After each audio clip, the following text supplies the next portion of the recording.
Hello everyone, welcome to today's lecture. So myself, Dr. G. Venkatanachandra, Assistant Professor at SR University in the Department of Civil Engineering. Today we will discuss about the disaster preparedness plan. Means how to reduce the impact on the community. So what kind of action needs to be taken? Those things we will discuss in this lecture. So, first of all, we need to understand what is the disaster preparedness. Disaster preparedness refers to actions taken before a disaster occurs. So, to ensure effective response and safe evacuation. See, first of all, tomorrow there will be heavy rainfall, maybe cyclone will happen. We will get a notification from the government of India. So after immediately we need to take some actions to reduce the impact on the communities. That is called as disaster preparedness. So what are the actions needs to be taken as a central government, as a state government, as a urban local body, as a community people? What are the actions needs to be taken? First one will be the planning. Then next will be the training needs to be given by the local government. Then early warning systems. Early warning system means here means before 24 hours, 48 hours, we will get the notification. Maybe next 24 hours, maybe 48 hours, likely to be rain, heavy rainfall, maybe cyclones will happen. This kind of information we will get from the news articles, maybe through the SMS. So mock drills. So what kind of drills needs to be done means during the disaster, what kind of active means help we need to provide to the means neighborhood.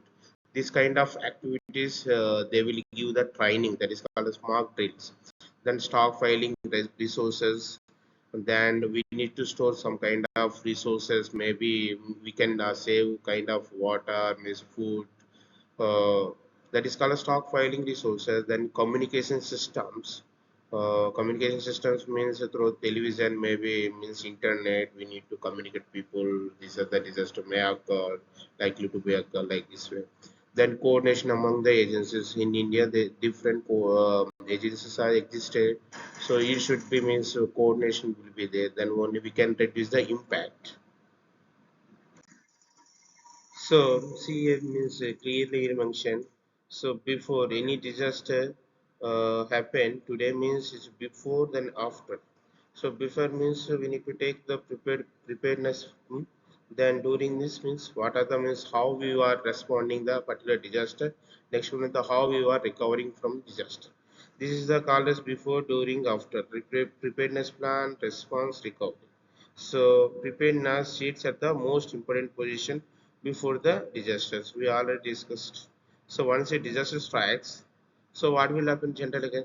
Generally, so first one of the roads are blocked. That is means been seen several times during the disaster. Then communication line fail, maybe heavy rainfall, cyclone. This will happen. So ultimately means while automatically means cut down in many places. So ultimately it means communication also failed. Then panic spreads. People are moving here and there. So due to this situation, then people do not remember the instructions. Because of this panic situation, whatever the means instruction giving during the disaster, they won't follow.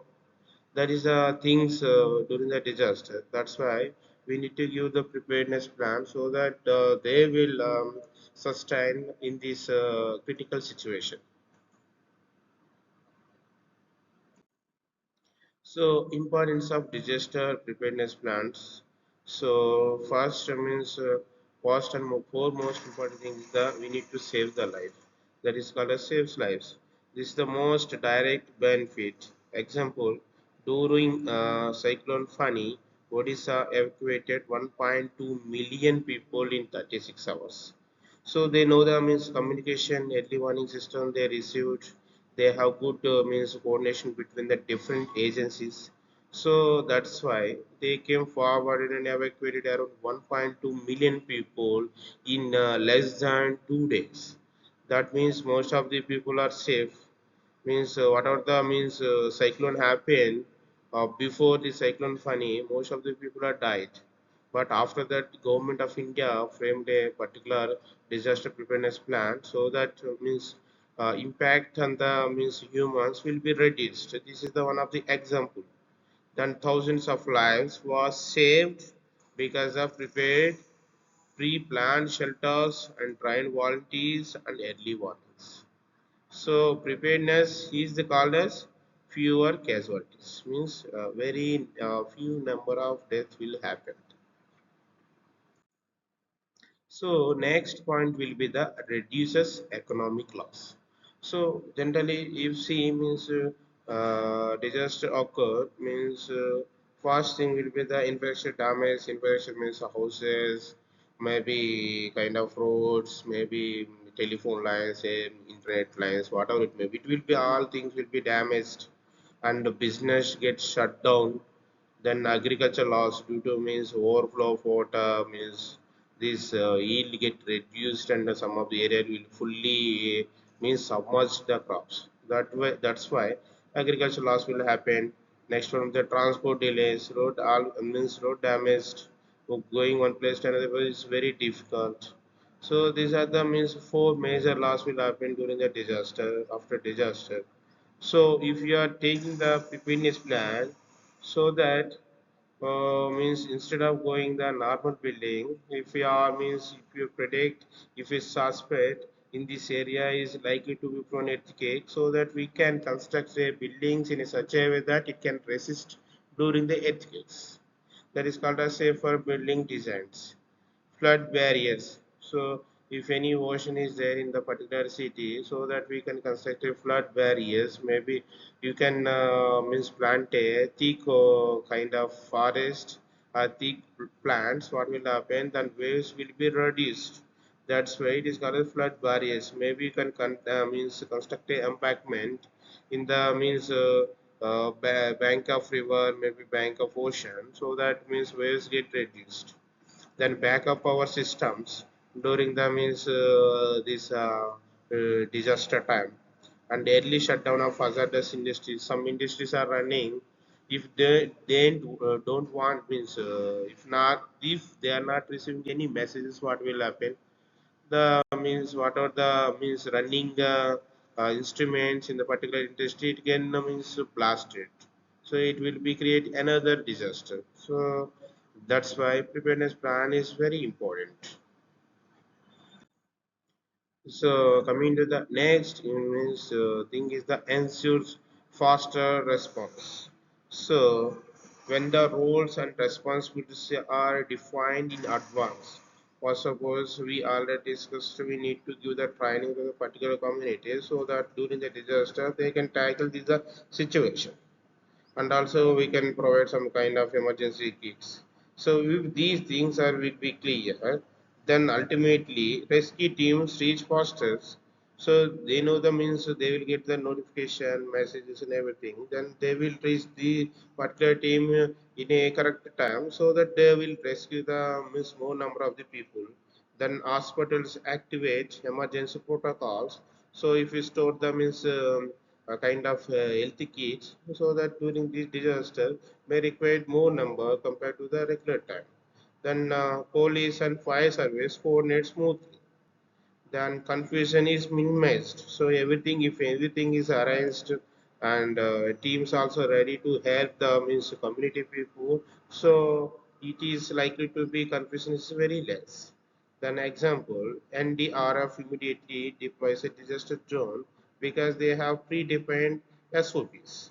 So National Disaster Rescue Force, what they did means if they identify any kind of disaster zone, they will means immediately come and rescue the people. So next in the protects critical infrastructure. So higher critical infrastructure means mostly hospitals, schools, highways, dams, power stations. These are the critical infrastructure. So what we have to do to save of this critical infrastructure, we need to go with the preparedness plan. What are those retrofitting buildings? Then earthquake resistant design, emergency generators, hospital rail systems. This ensures essential service in a continue.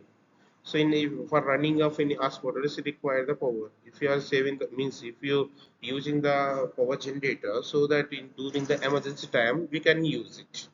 Then builds community resilience. So a disaster resilient community knows so whom to contact. So where to assemble, how to help elders or disabled persons, how to respond without panic.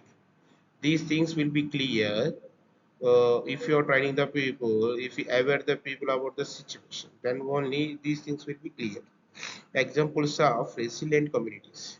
Odisha coastal villages trained in cyclone preparedness who are means prone to the more disaster. We need to go to particular area, then we need to give the training so that they are habituated, they understand the situation accordingly, they can respond.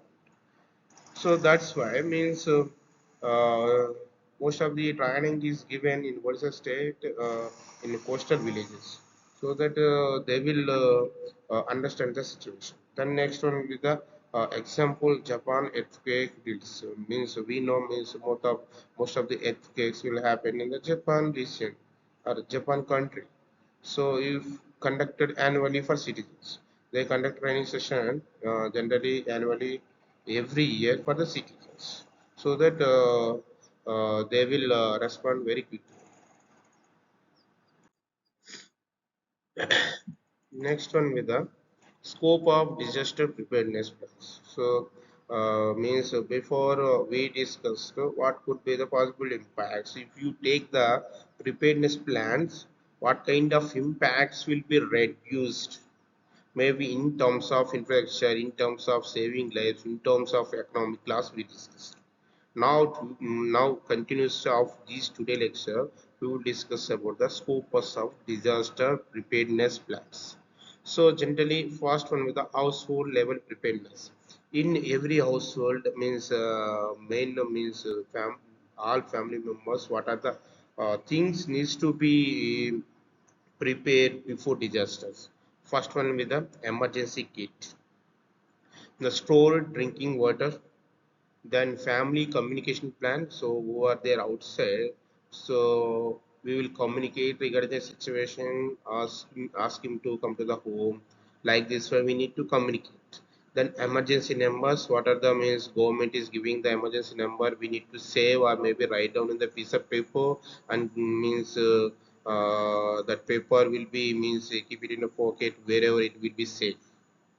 Then next one is the location of nearest shelter, and also we can search where will be the means shelter nearby government of India is provided.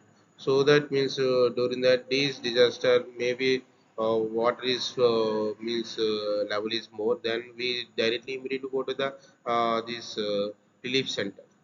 Then next one is the secure shortage of important document, maybe means some kind of if any means son is there is doing means kind of certification courses, maybe Tantala certificate, whatever the important document, maybe kind of uh, field documents, what are the maybe important documents we need to keep in name means secure positions.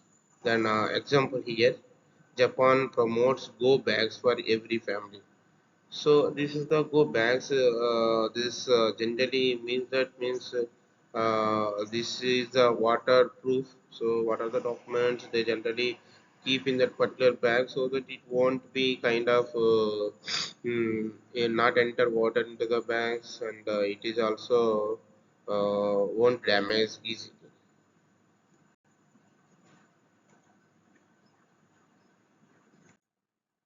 So next one with the community level preparedness.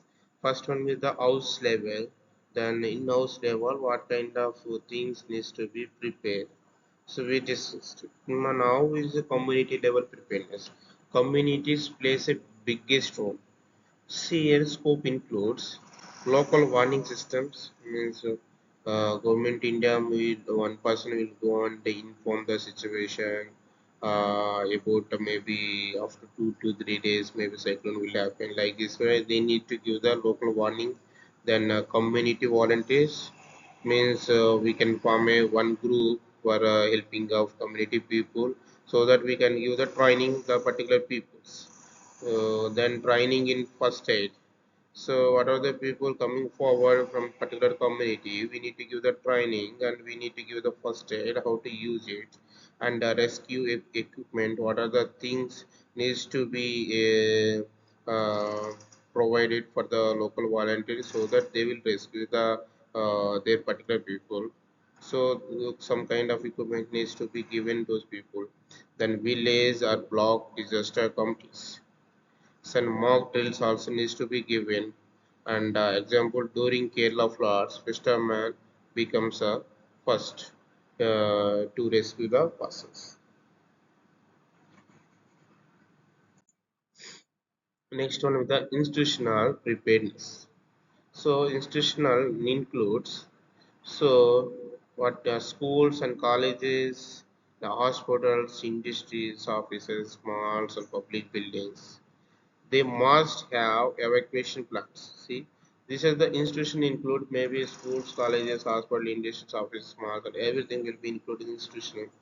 So they must have means at least evacuation maps. Because suppose one children is studying means group of children are studying in the schools, they need to means give a particular map evacuation plan. Something happen if we is sitting in this room, how we can escape from this room to outside of this particular building. So those information needs to be there in the map, that the map is always in every room, it should be available. Then fire extinguishers, then train staff also is required, and assembly points means where we need to gather at one point so that it won't means impact on the particular people. Then earthquake fire safety design, then emergency existence. These are the most important for these institutions. Why means most of the means people are there in that particular regions. Maybe hospital is nowadays become crowd, and schools and colleges, industries. Most of the people are working in these sectors. So next one is the government level preparedness. So what are the means government need to be prepared? So first one is the national agencies NDRF, then state level SDRF, district disaster plans and relief camps and emergency operation centers and forecasting agencies, maybe IMT, resource stockpiling. So these are the means simple means these are the means minimum things needs to government take before disaster occurs. So example here, IMD issues color coded warnings days before signal needs. So that is one of the example.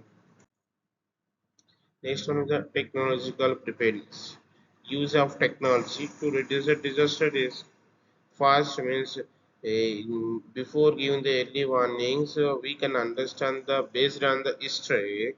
This area may be prone to the earthquake. This area may be prone to heavy rainfall. This area may be prone to the cyclones. If we know this kind of information, so that we can go to the particular region, we can give the training for the means for the community. See here also GS hazard maps. So means suppose you are taking the Andhra Pradesh as a region. So in that, which region is likely to be cyclones, earthquake. So if you are going for this GS maps, hazardous maps, so that we can go to the particular team based on the disaster likely to be happen, we can give the training. That is called as benefit of GIS hazard maps. Satellite monitoring, then satellite monitoring means it can take the photo of particular disaster happens in which region will be the most impactful. Those information will get from the satellite images. Then mobile based alerts, maybe they will give information through the mobile. Nowadays, most of the people are using the mobile phone. They get the SMS, they will get the news from the internet.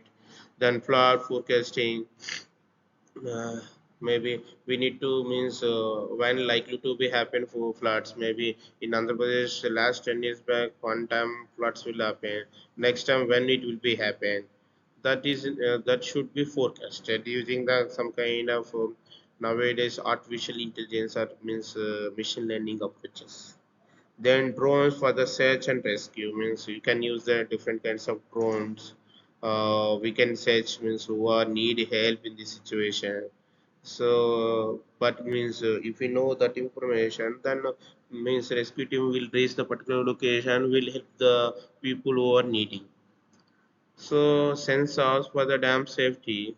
Then if it is dam is kind of in full level, means it exceed the design level, so it can make a kind of sound so that we can alert, and if it is possible we can divert the water into the but another place. Otherwise who are the means prone to disaster, those people we can send to the higher level.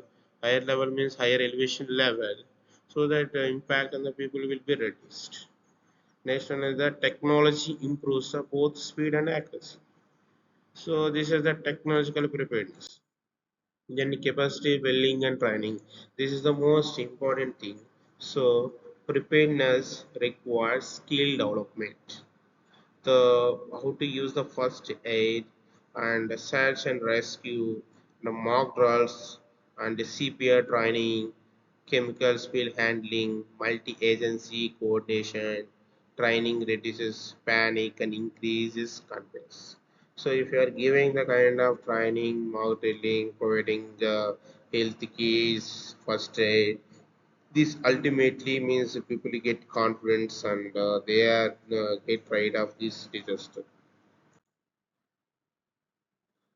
So we already discussed means what is the disaster preparedness plan. So once again I will explain. Is what to do before disaster happens. That is the disaster preparedness. So what is the hazard and vulnerability assessment?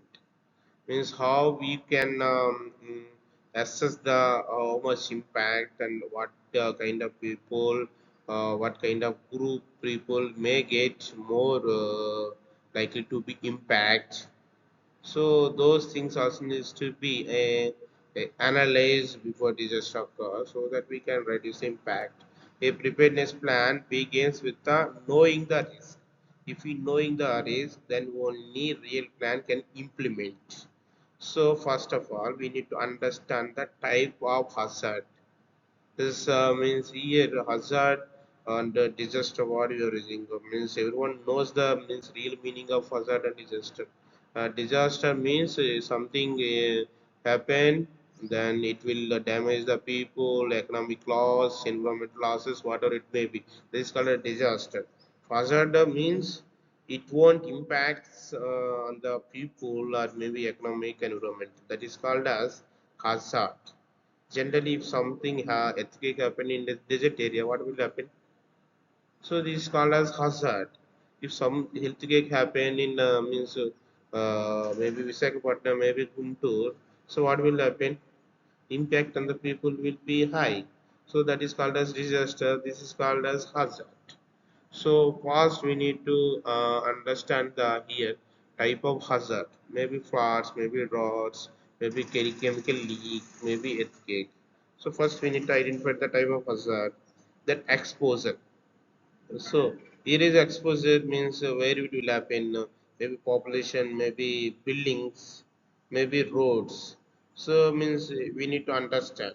And next one is the vulnerable groups. Maybe it is impact to the children, maybe elder people, disabled people.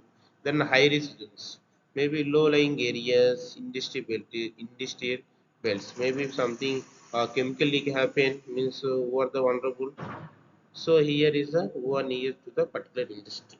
If something floods will happen, who are the means more prone to risk?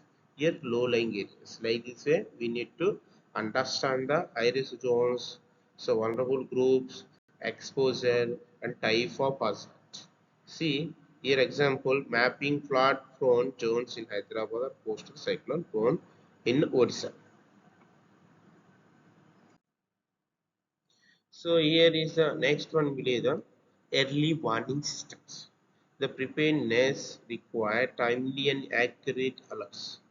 So the components includes so IMD weather alerts, INCOS tsunami warnings, sirens in the coastal areas, mobile or SMS alerts, community volunteers spreading warnings, benefits, provide critical time to evacuate. See here, so means different agencies are giving different instructions. So we need to follow. First of all, this information is to be shared to the public.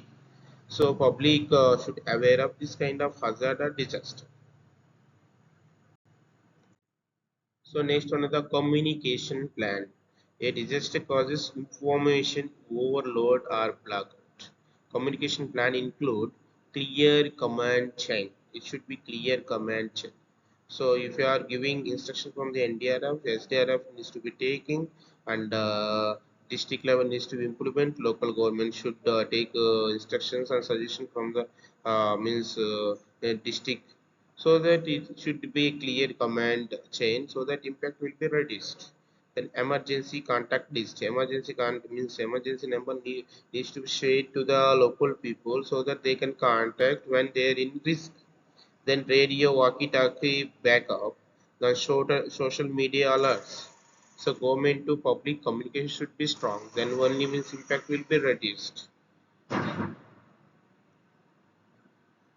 So during the means unified communication during the cyclone Hudhud. This Hudhud happened in around 2013-14 time in Visakhapatnam. In Odisha it will happen, then it will be extended to up to Visakhapatnam. So in that means everyone is giving the means correct information time to time. This is the wind speed. This could be the means this kind of cyclone will happen. This 2 days time. They are giving some suggestions. Needs to be stored drinking water. Needs to store food.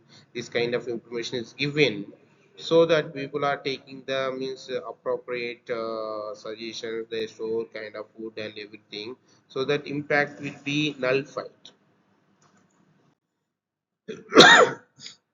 Training and capacity building. See here, this kind of training needs to be given. First one is the preparedness required skills, first aid and CPR training, search and rescue, and fire safety and managing the chemical spills. Kind of mock drills.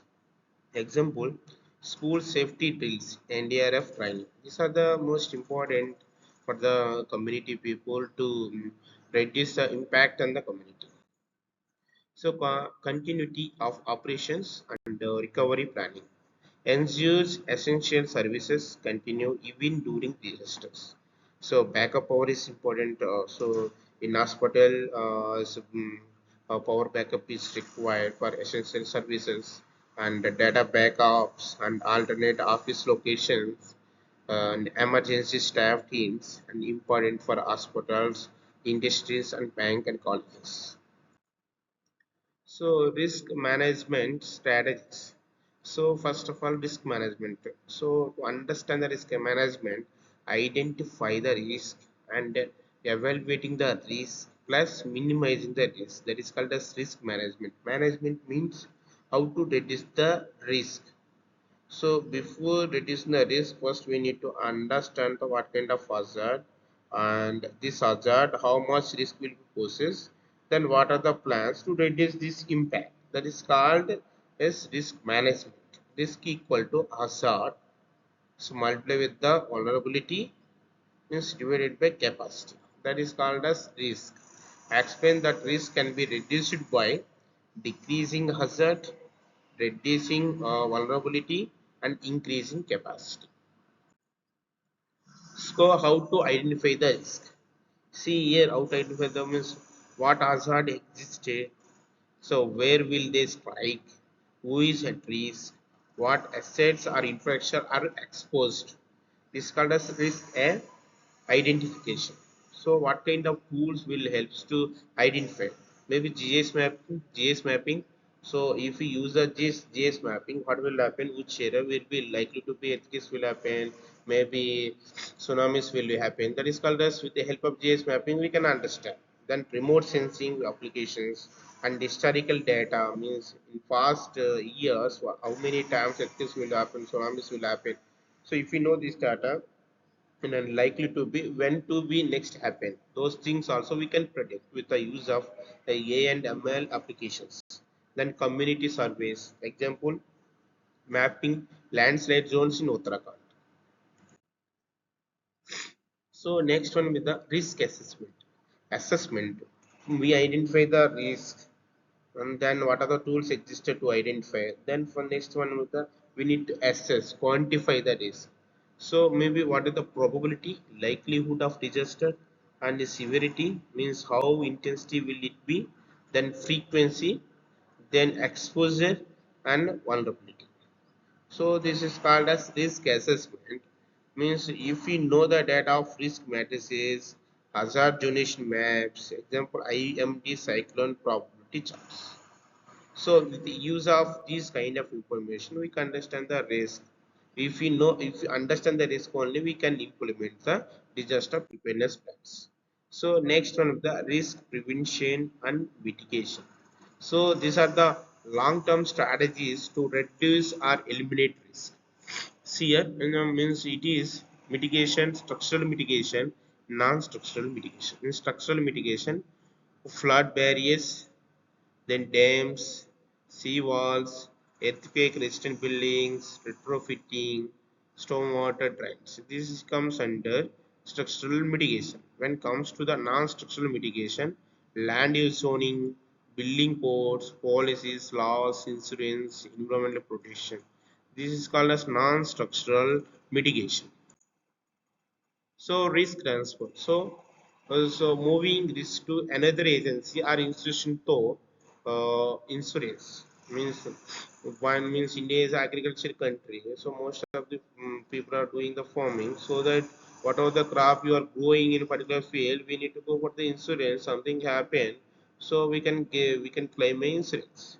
Then public private partnerships, catastrophe bans. So Pradhan Mantri Fasal Bima Yojana transfer risk from farmers to the insurance companies. That is called as risk transfer. Means we will discuss in the next class. Thank you very much.